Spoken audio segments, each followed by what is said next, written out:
think about the theme. Every year, National History Day chooses a theme. And all these projects have to have something to do with the theme. This year's theme, don't let me trip over that cord, revolution, reaction, and reform. Okay, what's a revolution? Sir? Like, I forgot What's that? Yes, it's okay. So yes. A war? It can be a war, doesn't have to be though. Okay, something that will change the world like all the time. change the world or change society, something that brings about big change fairly quickly. Okay, what is reform? Yes. That's true. Okay. Forming again. I'm sorry? Forming again. Forming again. What does that mean when it comes to history? What's that? That's one aspect of reform. Another is reshaping things to make things better. Yeah, you're on the right track, all of you. Okay, what is reaction? The effect of what choices you No, that's consequences. But you're on the right track. Reaction. What's that? This is true. This is true. A chemical reaction. This is one sort of reaction.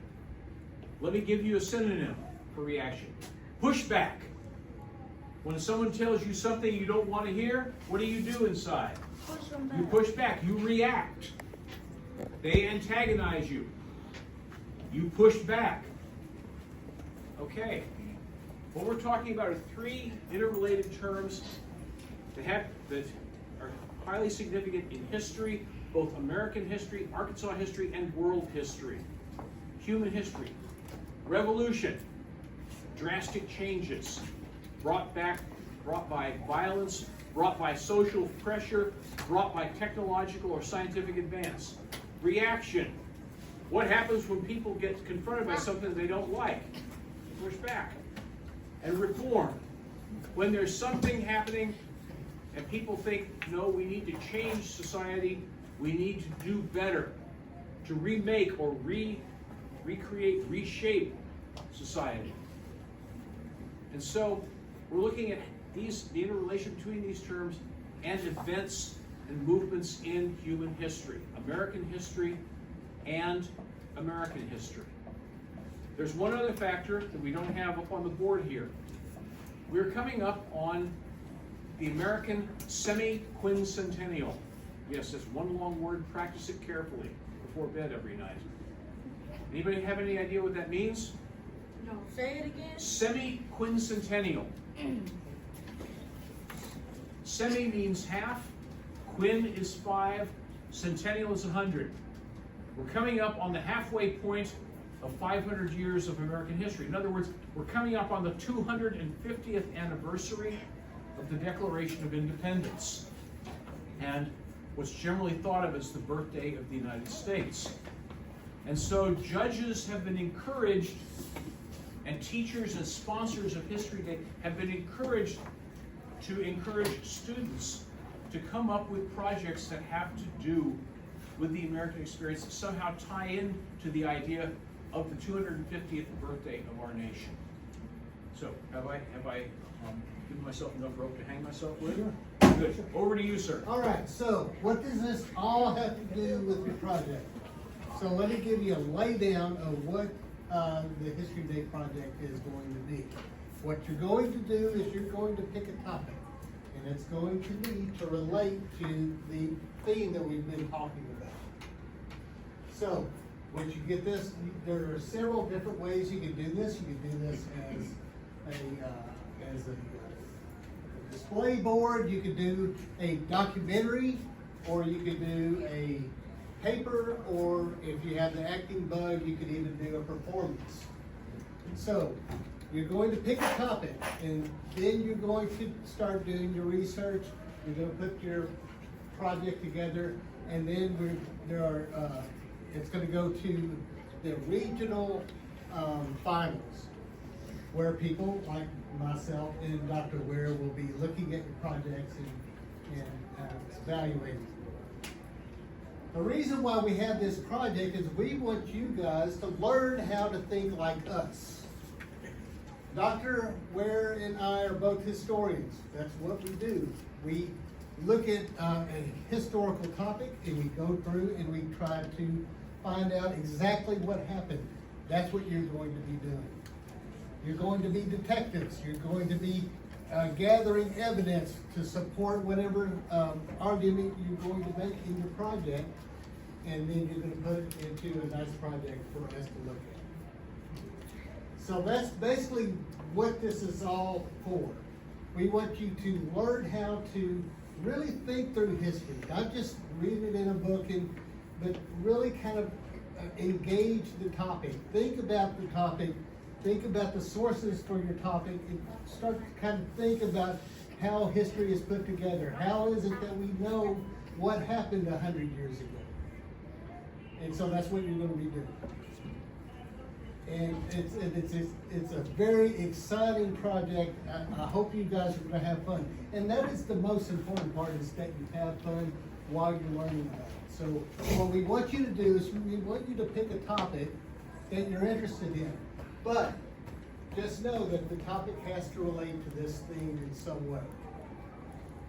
Because there's been several times that we've looked at projects and it's a great project, but it doesn't relate to the theme.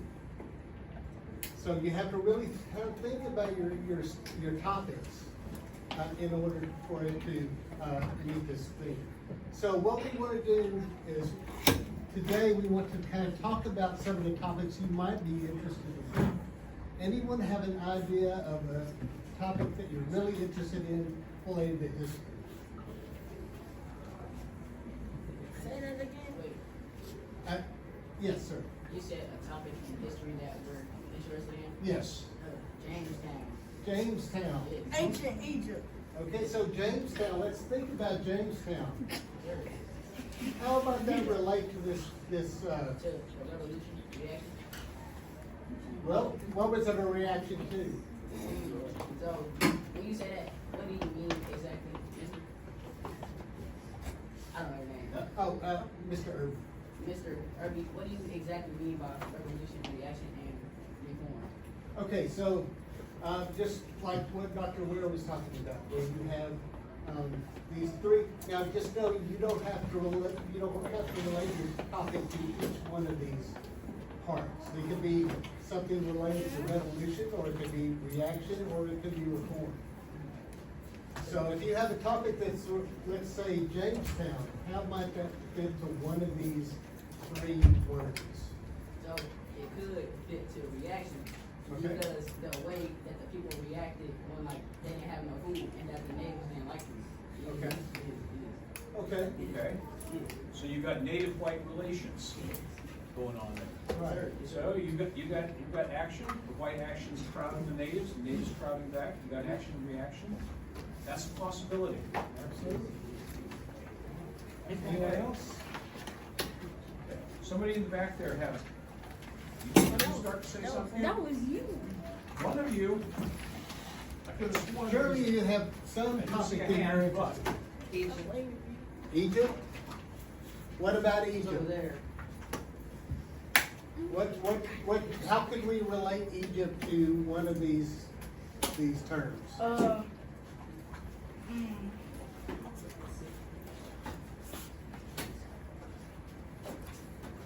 yeah. Not all topics are good matches for the theme in any given year.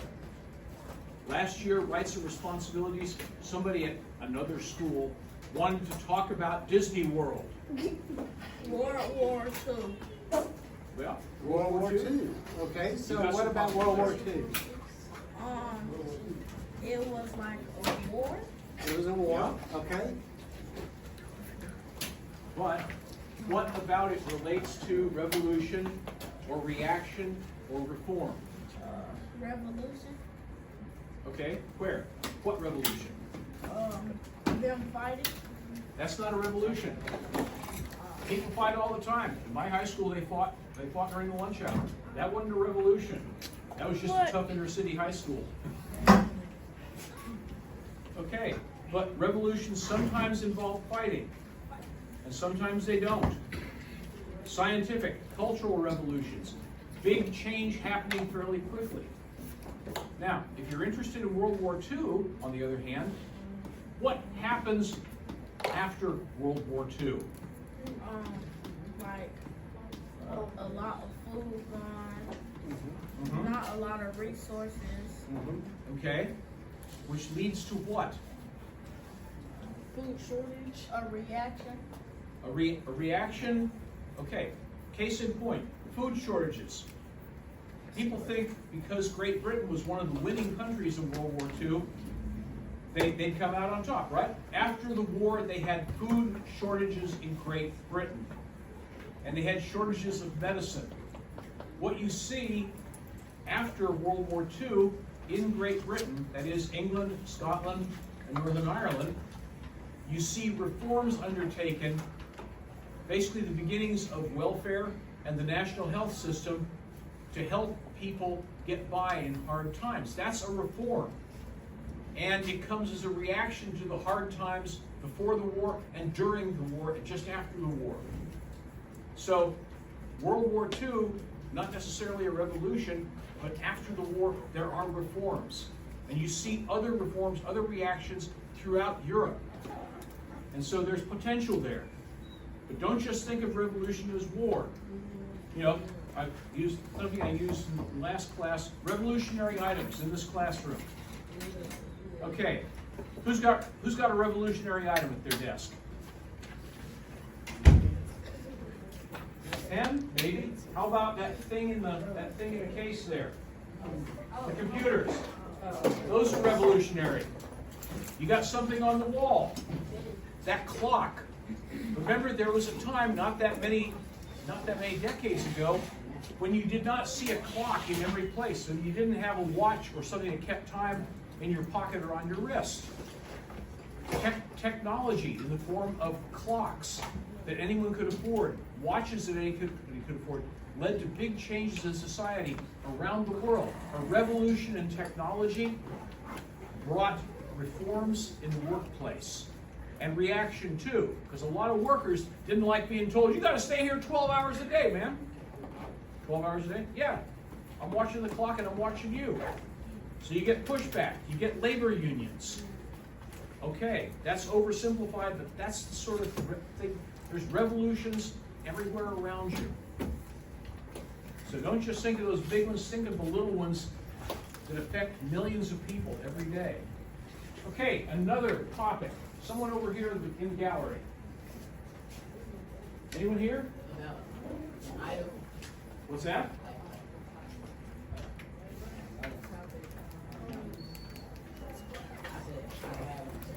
What's that? I don't have one right now. Okay. Keep at it. Anybody else?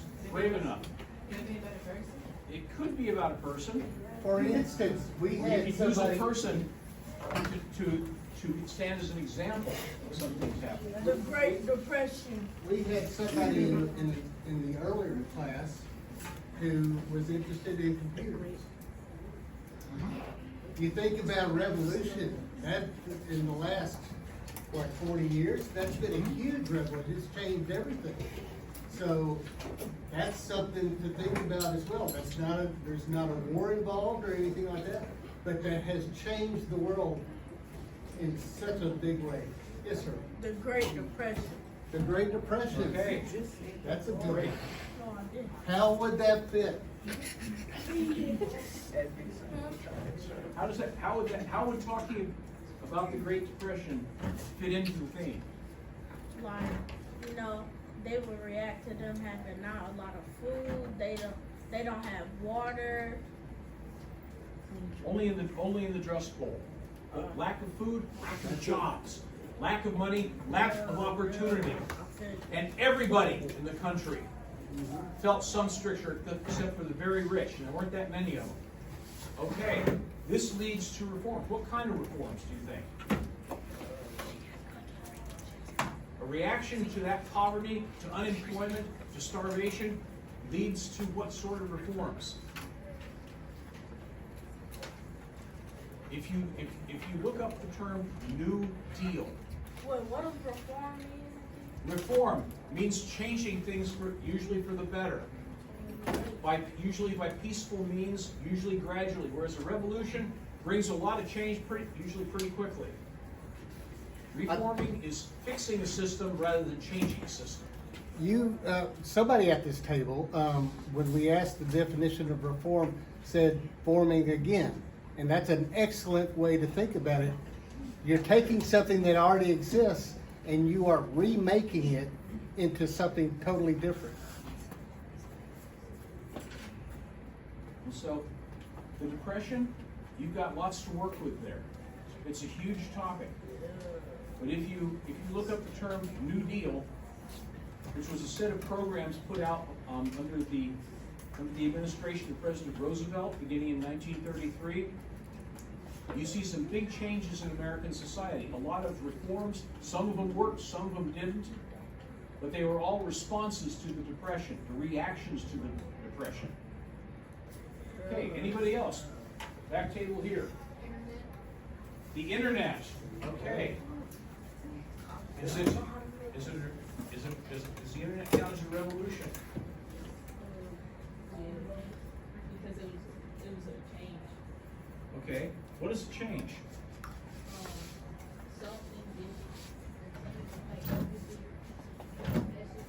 Exactly. Change in communication, how they learn things, how they shop, how they watch television. The internet changes things that are very important all the way down to not so important, right? Okay. And it doesn't happen fast? Pretty fast, right? You know, when's the first time you Googled something, Brian? Maybe 25 years ago? Yeah, maybe so. Okay. I remember the internet before you had Google or anything like it. It wasn't much fun. I guarantee you that much. But it was there.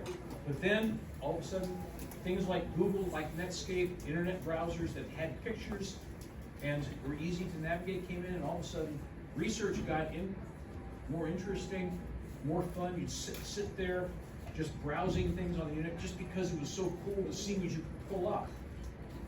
And you could communicate via email. You could access libraries around the world. It was magic. And I saw it happening when I was in college, as did Brian. Okay, you guys get to see it after some of the news has been knocked off of it, but it also works better in some ways than it used to. For one thing, you don't have to sit there and wait for the modem to pick up, dial up, and your phone made the connection. That was a change in and of itself. But so, yes, the development of the internet, that could certainly count as something revolutionary. Figure out the ways in which it's changed, ways it's important, and think of why it's significant in the long term. That's what historians get to do. You don't just figure out what happened, you figure out where it came from, why it's important, and what it means for the future. Significance. And that's part of the history game. Okay, anybody else? I saw a hand over from this table. Sir? Vehicles. Are you talking motor vehicles? Okay, a revolution in transportation, a revolution in mobility. Okay. Yeah, think about all the things that happened after the car came in. Suddenly, you know, you have suburbs. You didn't have suburbs before the car came around because it's too far to get out there by foot or by wagon. So that changes a lot. Now we're a lot more mobile than we used to be. If I wanted to go to Utah, it's not that hard for me to get out there. A couple days drive. But back then, before the car came along, you'd have to find a train and it would probably take you a long time to get out there. Okay, now the question is, if motor vehicles are revolutionary, can you tie in one of those other terms? How do people early on and even today react to motor vehicles? They're surprised by them. They get angry with them when there's too many of them sitting in front of them at a stoplight. People like me who ride a bicycle a lot, or Brian who rides his even more, we don't like sharing the road with them because generally the people in the car doesn't know that a bicycle is on the road. So what do? We push for, our reaction includes pushing for reforms. That is, laws being passed to regulate motor vehicles and to make it, let us say, harder for motor vehicle operators to ignore us. Is that why they make the bike lane? Exactly. Yes. Bike lanes represent a reflection of reform. Yes. And on top of that, what has the car done to the environment? Polluted Light the air. pollution. So what's a reform on that? Electric vehicles. Electric vehicles have come along. Tesla. Right. So, these are some of the ways that you can take a topic that might interest you just even in passing, figure out how it relates to the year's theme.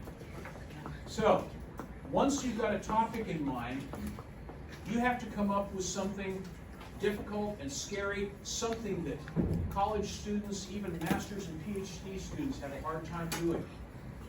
Coming up with, what's the dread word? Yes. All right. Anybody familiar with this term? A thesis. Okay. This thesis statement. Please let an interruption. Did you call for a bathroom break? No, ma'am. Thank you. Okay.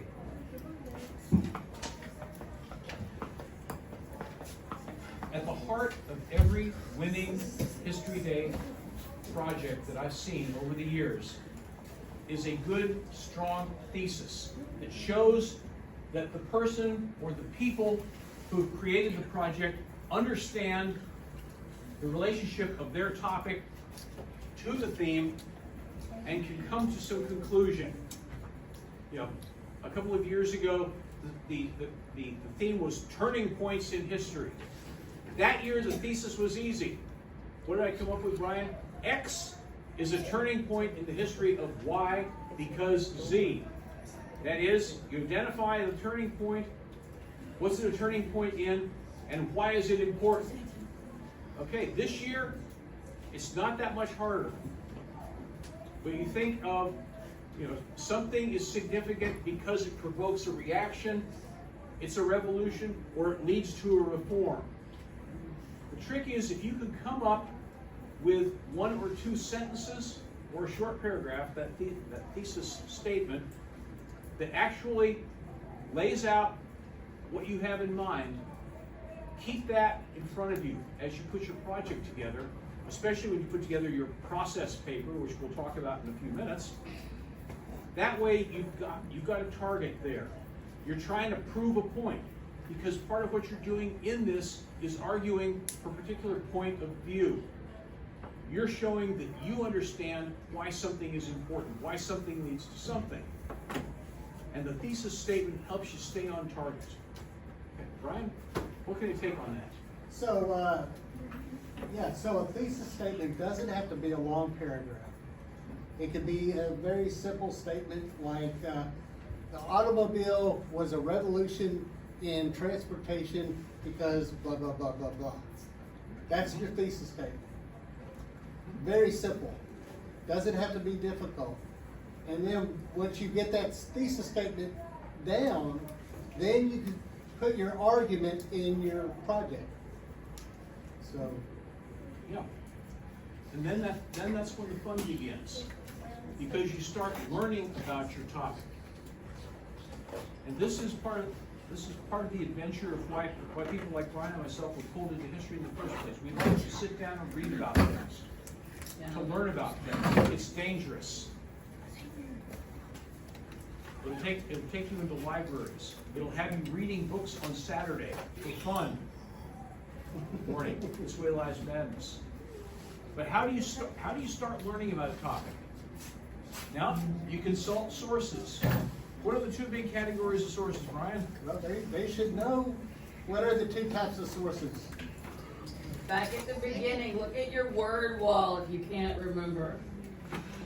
You forgot where that is. It's over there above. I think you got it. What was it? Secondary and primary. Secondary and primary, very good.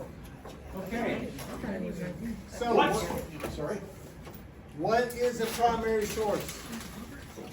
Yes, sir. Like a note written from the person. Like a note written for, in other words, it is somebody who Has a first hand account. saw it firsthand. How about secondary source? Somebody writing it from who got it from somebody else. Right, secondary. They got it from it's a secondhand source, right? They got it from somebody who was actually there, and then they wrote it down. So, what we want you to do is start to learn a little bit more about primary sources as you're going through this project. Are primary sources always reliable? Yeah. Are you sure about that?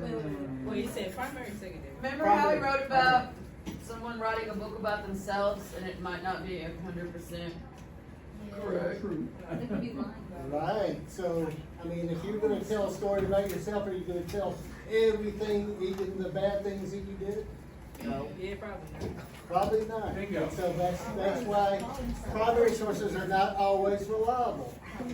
Now, how do you get past that? It's still a valuable source, right? How do you get past that? How do you find out whether somebody is telling you the truth in a primary source?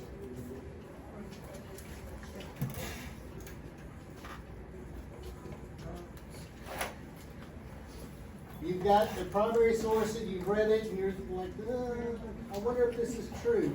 How do you find out? Let's say somebody tells you a story and you're not really sure if that story is correct. How do you find out whether that's true or not? Yes, sir. Research. You can look it up? Yes, what you're going to do is you're going to need to gather more sources, right? Find out whether that person's telling you the truth. Go ask other people, is that person telling the truth? That's how you find out. And sometimes it's hard to figure that out because you may have several different sources that contradict each other. And when that happens, you have to really kind of sometimes it's a gut instinct thing to figure out whether that person's telling the truth. Multiple viewpoints, best. Secondary sources, which are not necessarily by people who were there, people who are eyewitnesses, but are based on their testimony and other research. Balance out your primary sources with secondary sources. In fact, when you're starting on a topic, to research a topic, it may be best to start with a good secondary source. Why? Because secondary source already is supposed to reflect more than one source brought together to come up with a story.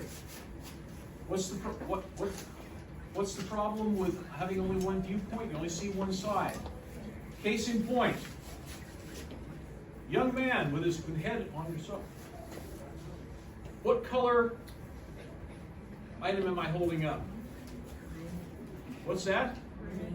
Okay. What color am I holding up here? Black and white.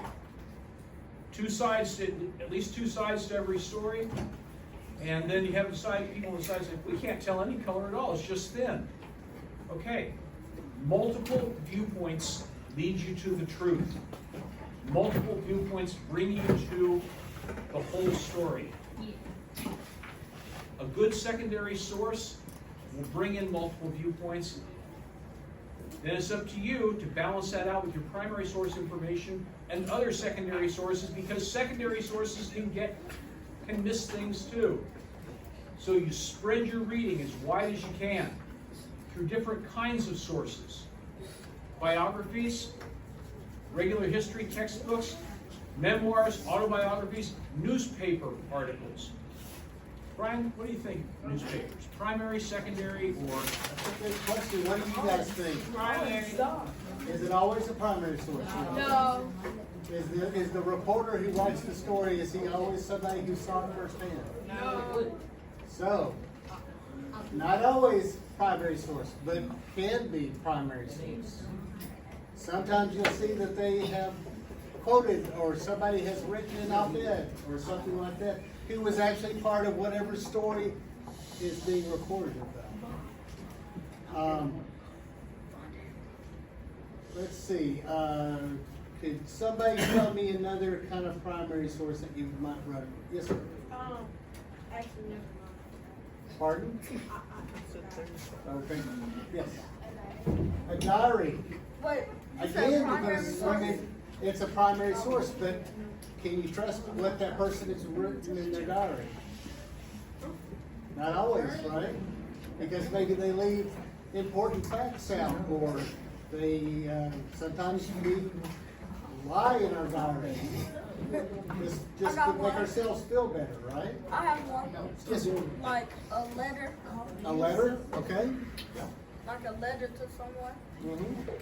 Now, it can be a secondary source, believe it or not. Now, let me tell you how it can be a secondary source. Let's say there's a tornado that hits the town. So, a primary source would be somebody said, I saw the tornado wipe out this store. How do you know they see Well, that's a good question. But let's say you have a letter that says, I heard that this tornado wiped out this store. Does that make that primary source? Yes, sir. A photograph. A photograph, okay? Good deal. You have two primary sources on the wall here. Dr. King and his booking photo. Rosa Parks' booking photo. What do they tell us? Tell us they were actually checked into the jail, that the story of their arrest is true. It's documentation. This is primary source documentation. But sometimes you have AI. Oh no! That's True the enough. problem. So, can you always trust the evidence of your eyes? No. Case in point, this fine picture right up here. Unless you see it. Three authentic looking fathers of the country. I hate to say this, folks, but how do I know this is a deep fake? Bubble gum had not been invented until the late 19th century. Therefore, this is false. One of them was not alive at the time of the others. Now, they did have chewing gum, but not bubble gum, oddly enough. So, the evidence of my eyes, also knowing something about the history of gum, from having had to scrape it off underneath the school desk when I was a kid. You know? Yeah. And the other problem with the photograph is how do you know it's not staged? Yep. Like politicians smiling and shaking hands. We got the railroad ones here. Oh, yeah. Yes. One of my favorite pictures, and it is a true picture, except for the retouched versions where someone touched off the champagne bottles that some folks didn't think were supposed to be there. Because who'd be having champagne and drinking out in the middle of the Utah desert, right? Okay. Photographs can be altered. Photographs can be retouched. Photographs can be faked. But photographs can also be a valuable primary source.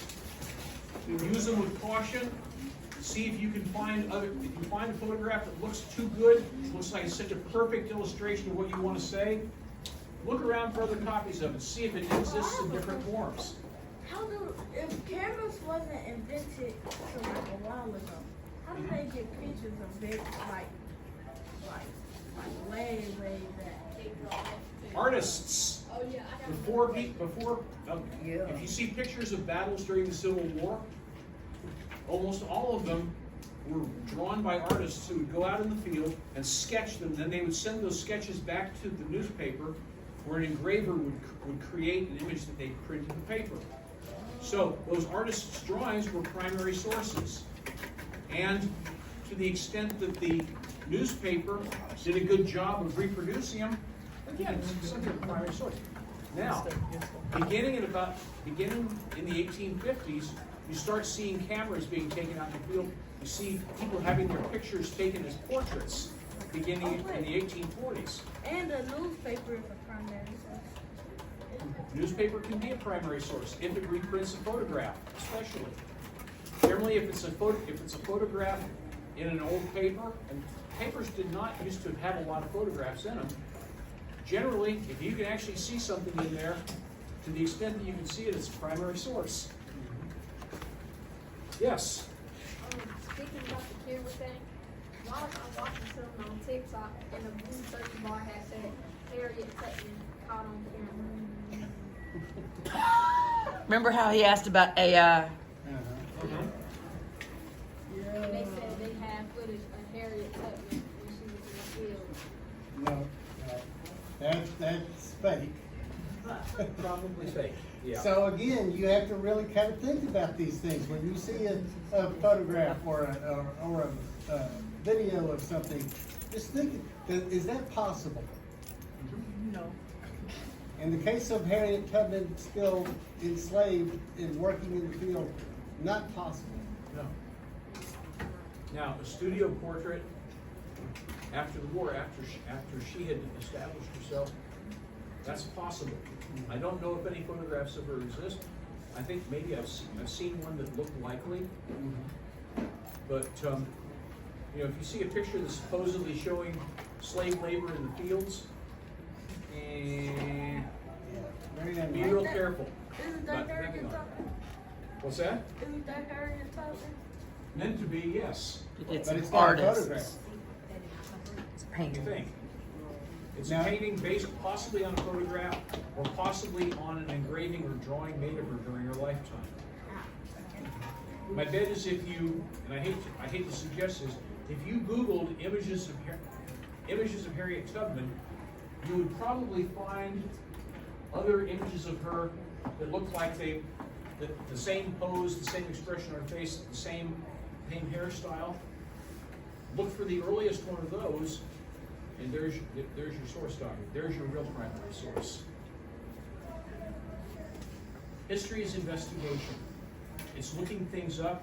It's deciding if you can depend upon the information, and if you can, adding it to your argument. A good project for History Day isn't something where you go straight through. It's something you build a bit at a time. And then the trick is taking what you've built and turning it into something that tells the story to someone else. Case in point, the exhibits. You don't have much room on a 3-panel exhibit board, 3 boxes of which we have in the back room here. You don't have a lot of room to tell a story, so you have to then, of all the information you've put together, you have to figure out what's the most important.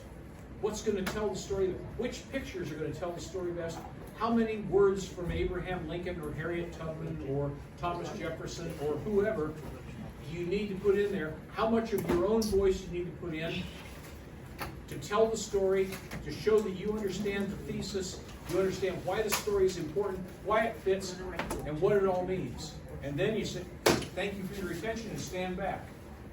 That's part of the challenge of History Day. Not just doing the research, not just putting it all together, but then figuring out how to communicate it. And the best exhibits, the best papers, the best documentary and website projects that I've seen, the students have figured out how not just to put the story together, but to tell the story, to figure out what's important. And that's trial and error. That's something you only do with practice. Getting advice from your teachers, from your librarians, those who have a little more experience, who say, yeah, you come along here, you can pump this up a little bit. It's something, though, that you get better the more you do it. Okay. Brian, what do we need to tell these So, folks? probably the majority of you will be doing exhibits. And an exhibit will be kind of like this, where you have a large poster board with panels on it, and you'll make it into your project. Now, this is a good example. She's, in the back, she's got some poster boards that you guys will be using for your project. And there's some stencils and things like that. One thing I have to tell you though, one thing that always, when we come out to judge a History Day project and include an exhibit, we like to see it nice. We like to see it put together with all the angles at right angles. We like to see it in good order. So, with that said, what you need is a ruler. You need to make sure that everything is lined up really well. Because there's so many times I've seen a very good project, but the letters will be like this, or will be crooked, or something like that. Try to avoid doing that kind of thing. Get you a ruler, and it's gonna work that way. Rulers, and you know what T-squares are? Yeah. Okay, a ruler or a good T-square, if you're gonna build an exhibit, you need them. Now you might think, wait a minute, I've done great research, I've done great writing. Why should it matter if it looks like a mess on there? The answer is, your judges are human. And it's a lot harder to judge the quality of your research and writing if your research is sort of thrown up there looking like scrambled eggs thrown up after you've fried them in the pan. Now Brian here has packets of information on History Day, including maybe the scariest thing about History Day, which we'll talk about in a minute. But it has a document on using newspapers, on finding digital newspapers, which we'll talk about in a bit, and the dread annotated bibliography. That's almost as bad as semi-quincentennial. Gentlemen. Now, that's You have enough for the rest of them, Brian? Yes. Thank you.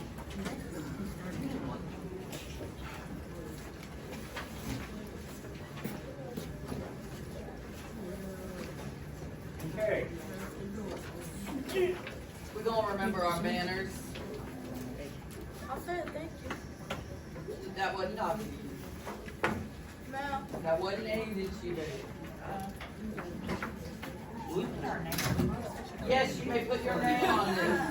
Yes, these are yours to keep, yours to use, yours to read. When you don't have anything to do this weekend. You will need to keep up with it. Yes. Yes, those are yours. And if you think you can't keep up with it in your Avid binder, we can leave them in the class bucket with your regular class folder. So, what you've got there are some things that are going to become useful to you. When you sit down to start doing your research, you're going to look at your secondary sources and you're going to read about your topic. And then you'll start working on your primary sources. So,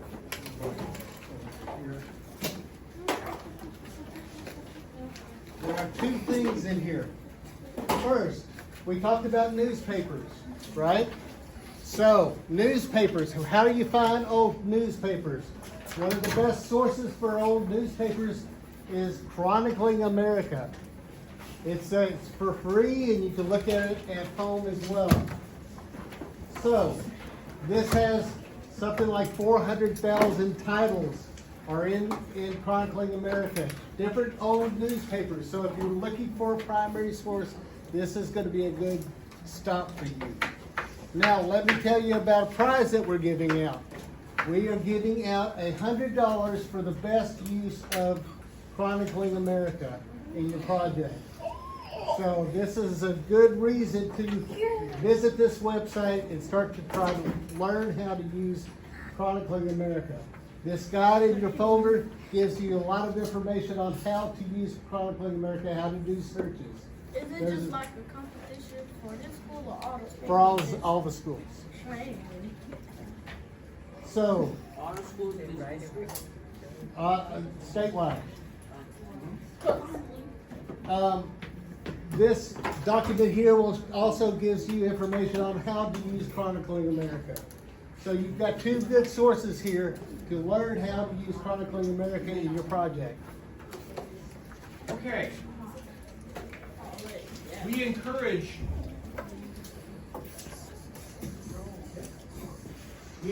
people to use newspapers and Chronicling America in part because Arkansas is part of the National Digital Newspaper Program.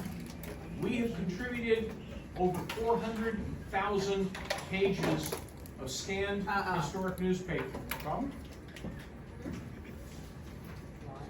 We have contributed over 400,000 pages of scanned newspapers from the earliest days of territorial Arkansas up into the 1930s to this program, and we hope to do more in the future.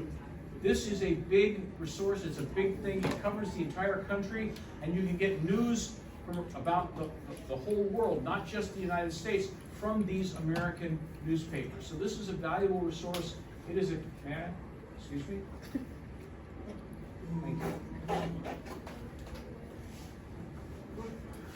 This is a source that's free, it's easy to use. You can do research in your pajamas on a Saturday morning, if worst comes to worst. Okay, the research is important. It goes into creating not just your project itself, but something that accompanies, especially if you have a documentary or an exhibit, called a process paper. These are required for submissions. A process paper consists of, and this may sound silly and mechanistic, the title page with your name, the title of your project, and your word count. You'll find that there's a very strict word count for your process paper and for your project. That's one of the things that's used to judge whether people are not actually follow the instructions. They look, even if they bother to look at the instructions or not. Then, you get into the process paper itself. The process paper should have in it your thesis. That is, you explaining it very briefly what you have in mind with this project. What are you trying to prove? What are you trying to say? You go from this into a project narrative, a 1 or a 2-page double-spaced document where you describe A, why you chose this topic, B, how you researched this topic. That is, where did you go to first? What decisions did you make that helped guide your research? Also, in the project narrative, some of the better ones I've seen, students actually express their conclusions. What did they learn from the way they researched this? What would they do differently next time? Those are some of the best project papers. Then, the project paper goes on to the annotated bibliography. Now, does anybody know what the bibliography is? No. It's a list of your sources, your primary sources and your secondary sources. Now, if you just put in a list of sources in, who knows what you learned from it, if you learned anything from it. That's where the other term comes in, annotated. Anybody know what that means? Mark the text. Pardon me? Mark the text. It could be, but what this is you're going to explain what those sources are. Yeah. And One what or you two learned from it. sentences for each source is describing the source. Okay. An annotation is 1 or 2 sentences per source. Yeah, you got 100 sources, you got 100 or 200 sentences to write. Choose your sources carefully. But the annotated bibliography should have an entry for each source that you use. Separate them, primary sources and secondary sources. And then you explain what you took from each one, what you learned, what you found you could use in your project from each of these sources. Now, if none of you have done a bibliography before, congratulations. By the time you get to as many years in college as I had, you do 5 or 6 per semester. And you get old, you get tired of it. You get tired of having to do proofreading. And sometimes you feel the temptation, why don't I just put in 20 or 30 sources in here to make it look like I did more research than I did? Okay, inflating or padding your bibliography, bad idea. Because the people who will be looking at these projects are generally familiar with sources. If you're creating an annotated bibliography, that shows that you at least looked at that source, even if you didn't read every word. You know why it's significant. You know that it contributed something to your paper, and that shows the judges that you've done the legwork. And one of the points of History Day is for you to learn how to do the legwork of research, not just for history, but almost any important decision or project you make. The research is important. Making sense of your sources is important. and being able to figure out what you learned from those sources, that's crucial. So the annotated bibliography, that goes along with the rest of the process paper. Judges will look at this, in many cases, before they look at the project. I know Brian does this, so do I. And basically, I hate to say this, some project papers, project narratives, the process papers, you know they're solid. You take a fast look at them. They are written in complete sentences. They follow your form, your style manual, MLA, or American Psychological Association, or the Turabian University of Chicago system.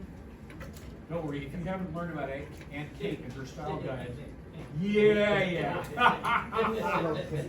My Aunt Kate Turabian, a very distant relative, nice Armenian lady. She ran the formatting thing for the graduate program at the University of Chicago. She makes a top sergeant look soft by comparison. But at any rate, your bibliography has to follow a particular style. You choose the style, you stick with it. You proofread your work, make sure that you've made sense, make sure that you've actually caught all the typos. This shows attention. This shows maturity. And trust me, we judges, we look for anything up front that shows that you've done your homework. That makes us look at your project and say, yeah, okay, they did this, okay, this is fine. You're making an impression. The first impression you're making is through this process paper. So do not blow it off until the last minute. Because judges are human. We rely on first impressions. Okay, so make a good one. So, and let me emphasize something that he just said. Proofread, proofread, proofread. Please proofread your process papers. Because how many times have I looked at a process paper that's written well, but there's tons of typos in it? You have to proofread it. Because we all notice that. That's the first thing that we notice, is when there's lots of misspellings in your process paper. And that's gonna, I hate to say, a lot of times that knocks you up. You could have a great project, but there's tons of typos, and that will drop you a little bit. Yes, sir. Do it on paper. Yes, you will type it up on paper. So when So we you're come in gonna to write your judge, project on paper? what's that? You're gonna write your project on paper? No, your process paper will be on paper. Unless you do a research paper. That's one category of project.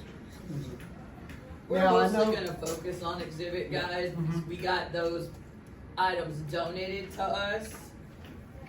And they're easy to display because we'll have a display here on the spring family night as well.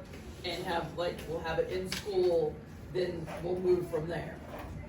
And you'll get rubrics and details. And personally, I love judging projects, these exhibits.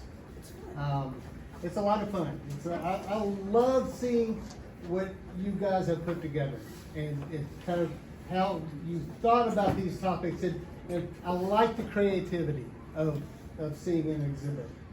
I've seen some where people have built models of things and put them in front of their exhibit. Or have four-sided rotating. Exactly, it's great. So, I know the scariest thing probably for your process paper will be this annotated bibliography, because you've never done one before. But I've included in your green folder there, this guide on how to do an annotated bibliography. It takes you through all the steps on how to do that. So, there. So anybody have any questions on, I know we've thrown a lot at you all at once, so you've got to have some questions. Who's got some questions for me? There are no dumb questions. What's the point of these orders, sir? What's the point of these folders? These are gonna have a lot of information you're gonna need while you're working on. You'll also be graded in class for your project. Because it's required that y'all are the honors class. This is one of the things we're doing. Like I said, you'll get What if you details want to and do due your dates and project all on that. paper? What you can do, you'd have to speak with your teacher about that. Yes. We'll go into detail. They're giving you a boot camp style bit of information, and then 1 day a week on the day you have 3 days, because some weeks we have 3 days. One of those days we'll be working on these projects. The other week, it'll be the last 30, 40 minutes of class. We'll split it up like that. Y'all have time to work in class. We'll do my project on paper. You don't have to worry about, print. We'll take care of all that. So if you have pictures you want, like when I get that printed in color. Yes, usually that's what people do. One that you have the two wieners off to the side. Yeah, that's How what many you do. pages does the project have to be? We'll get to all that. It'll be all right. You'll get all the details. But then you'll have regional Detail oriented. And if you have questions about your